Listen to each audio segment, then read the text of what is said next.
Hey, this is Chugg, and in this video we're going to be looking at zoom sensitivity, which was added in the August patch. And I'll start by saying that this is my method which I've used to find my own value. Other players will have different values, in some cases vastly different values, which is totally fine. If it works for them, great. I'm just here to share what my experience is and provide context for someone who's looking for more information.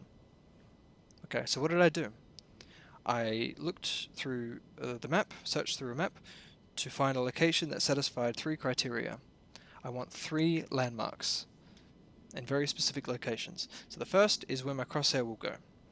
So in this case, I've put it here, like on this line, between the dark blue and the light brown. Location number 1. So number 2, if you look at the very left edge of my screen, you'll see this light blue line. It should be very thin. That corresponds to this part of the pillar. Okay, just look there right now. You see it coming in and out of view. That's a number 2. Landmark number 3 is when you scope in and look at the left edge of your screen. You want to have something there to compare against. Now, nothing is really visible at the moment, but it happens that this shadowy part of the wall texture is visible if I do this. You have to be full screen to probably see it, but just trust me, it's there. So we're going to use these 3 points to calibrate our sensitivity.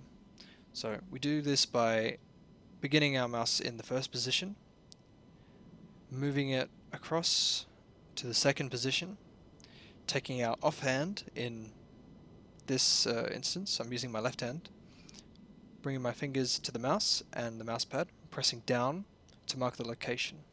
We return to the first position, and we scope in and bring our mouse across till we hit our fingers. Okay, and as we can see, I'm slightly over the mark of where I want it to be. Ideally I want it to be here, but this is what my sensitivity has gotten me. We'll look at the figure here, so it's 1.173. Now I get this number by experimenting. I started at 1, I did this test, I was too short, so I increased it, 1.3. I was overshooting. Reduce it, 1.15. I was undershooting, and through this process of just getting a bit closer, I've come to this figure.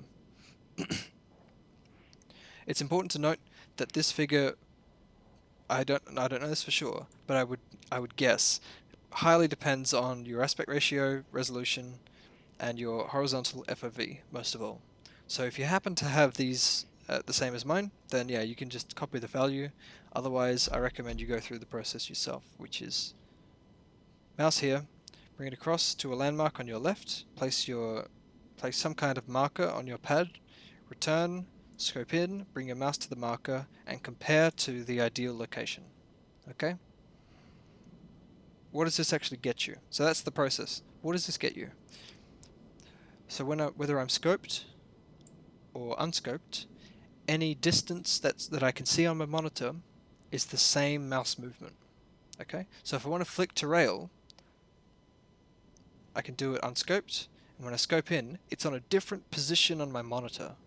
Okay? My screen, it's a different position. I have to flick visually, that distance is different, so I have to flick more.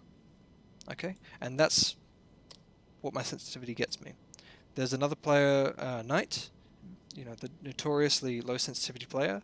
He prefers a Zoom Sense which lets him start at a location, spin around 180 degrees, scope in, and return to the home position.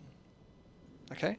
If you know, my sensitivity doesn't do this, but he likes the one-to-one, being able to hit this vase with the same flick whether he's unscoped or scoped. Okay? His physical mouse movement doesn't change whether he's scoped or unscoped. Alright, so I hope that was helpful, and I'll see you later.